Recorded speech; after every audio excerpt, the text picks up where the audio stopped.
이리저리 화면을 한번 볼까요?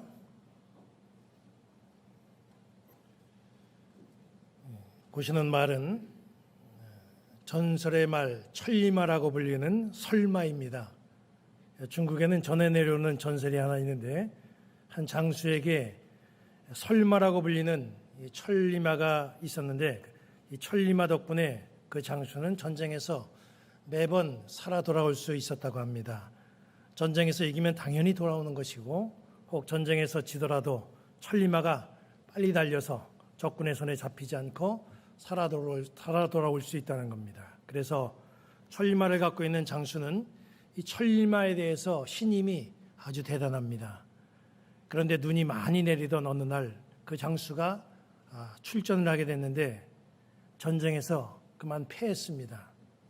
전쟁에서 패했으니 이제 급히 후퇴하는 일밖에 없죠. 그 장수가 이번에도 천리마가 어김없이 자기를 살려줄 것이라고 믿었습니다.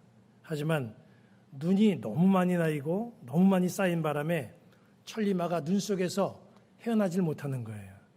결국 그 장수는 적군에게 붙잡혀서 죽게 됐는데 죽기 전에 이렇게 말했다고 합니다. 설마가 사람 잡네. 오늘 말씀의 제목이 설마입니다. 오늘 말씀에는 설마 내가? 라고 하는 생각을 가진 그런 사람이 있습니다. 누굽니까? 아간이라는 사람이죠. 찬송가 323장 2절은 아골골짝 빈들에도 복음 들고 가오리다, 이런 가사로 시작이 됩니다.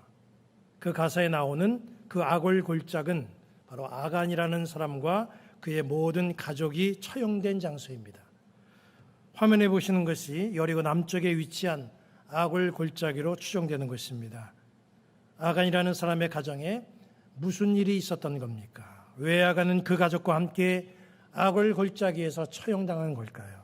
그 일을 알려면 먼저 이스라엘이 여리고성과 아이성을 상대로 전투하는 그 이야기부터 살펴봐야 됩니다. 요단강을 건넌 이스라엘은 함락시키기 굉장히 어려운 여리고성을 함락시켰죠. 이스라엘은 여리고성을 함락시키고 나서 엄청난 자신감에 쌓여 있었습니다. 사기도 높아졌습니다. 그리고 그 다음 상대인 아이성을 공격하기 위해서 이제 소망을 가지고 계획을 세웠습니다. 아이성은 여리고성에 비하면 규모가 상당히 작기 때문에 크게 신경 쓸 필요가 없었습니다. 그래서 한 3,000명만 선발해서 전쟁에 투입하고 아이성을 공격했습니다. 하지만 결과는 충격적이었죠. 쉽게 점령할 수 있었을 것 같았던 그런 아이성은 의외로 견고했고 또 이스라엘은 36명의 전사자를 내고 후퇴했습니다. 이스라엘 백성들의 마음은 물처럼 녹았고 높았던 사기가 땅에 떨어졌습니다. 여호수아는 믿을 수 없는 일이 일어난 것에 대해서 정말 이해할 수가 없었고 마음은 한없이 답답했습니다. 여호수아는 성막으로 나아가서 머리에 티끌을 뒤집어 쓰고 여호와 궤 앞에서 종일토록 엎드려서 기도하며 여호와께 우리가 왜 패했습니까? 그 원인을 물었습니다. 여호수아가 종일 엎드려 가지고 기도했더니 하나님이 여호수아에게 패배한 이유를 알려주셨습니다. 여호수아 7장 11절을 보니까 이스라엘이 범죄하여 내가 그들에게 명령한 나의 언약을 어겼으며 또한 그들이 온전히 바친 물건을 가져다가 도둑질하며 속이고 그것을 그들의 물건들 가운데 두었느니라. 전쟁이 끝나면 전리품이 생기죠. 전리품은 전쟁에서 승리한 승리의 상징이기도 합니다. 남의 나라 문화유산을 소유하고 있는 나라들이 있어요. 대표적인 나라가 영국이죠. 영국 대영박물관은 세계적인 문화유산을 많이 보유하고 있습니다. 영국이 지배했던 나라들의 문화유산을 전리품으로 옮겨놓은 거예요. 우리나라도 과거에 다른 나라들의 침략을 받고 문화유산 상당수를 빼앗겼죠. 이처럼 전리품은 승리자의 몫이 됩니다.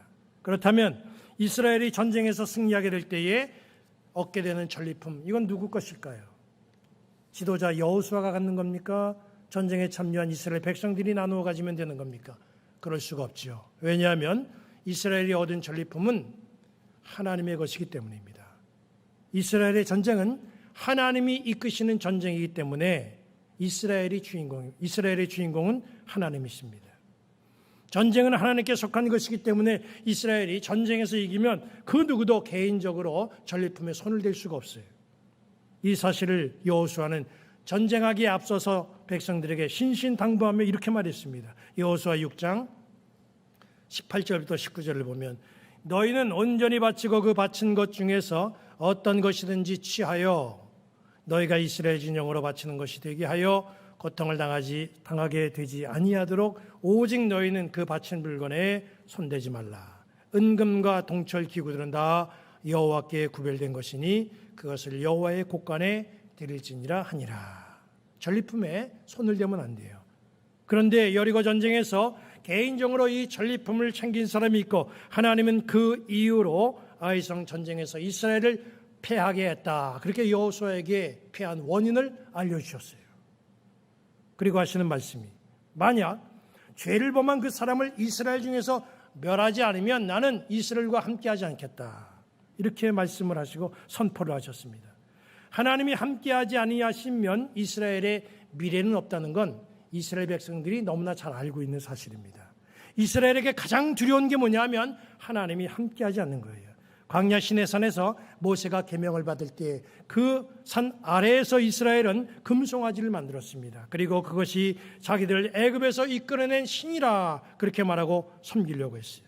그런 이스라엘을 향해서 하나님이 어떤 말씀을 주셨습니까? 출애굽기 33장 3절 말씀을 보면 나는 너희와 함께 올라가지 아니하리니 너희는 목이 곧은 백성인즉 내가 길에서 너희를 진멸할까 염려함이라.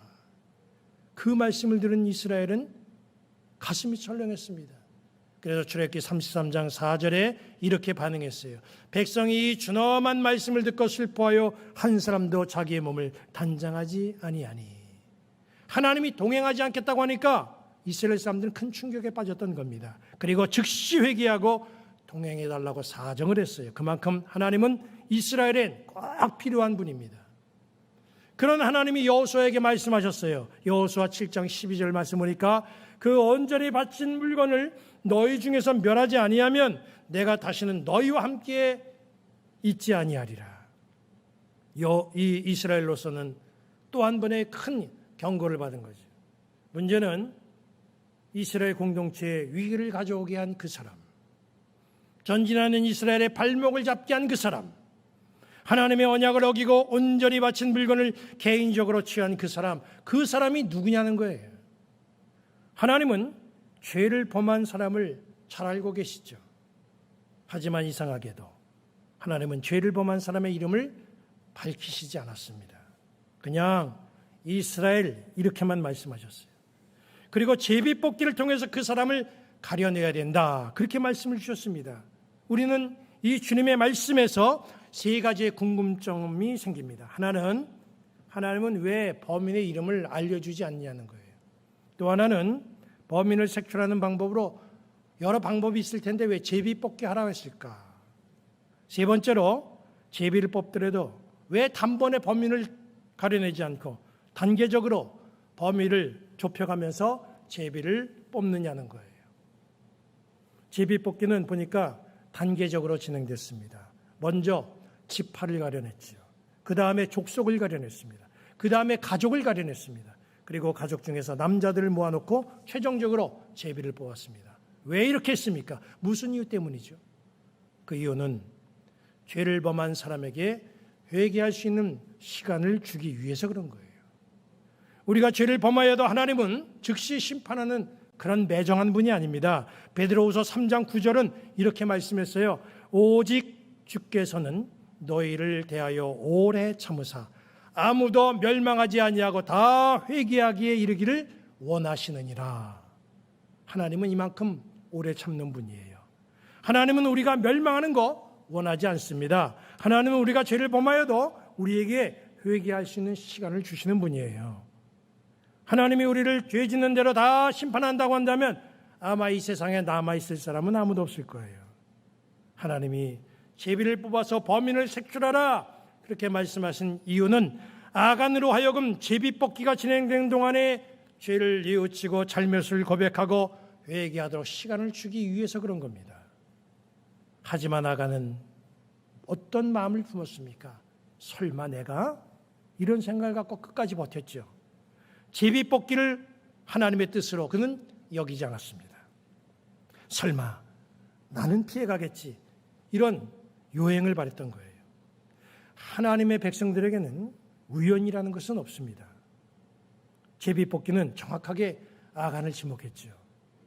아간은 뒤늦게 하나님의 명령을 어기고 하나님께 바쳐야 될 전리품을 착복한 사실 다 실토했습니다. 하지만 회개할 시간이 지나간 뒤에 실토하는 이 고백은 아간에게 아무런 도움을 주지 못했습니다. 아간은 기회를 놓친 거예요. 하나님은 아주 오랫동안 참으시는 분이지만 끝까지 참는 분은 아닙니다. 죄를 범한 아간과 그의 가족 전체는 악을골짜기로 끌려가서 돌에 맞아 처형되는 그런 죄를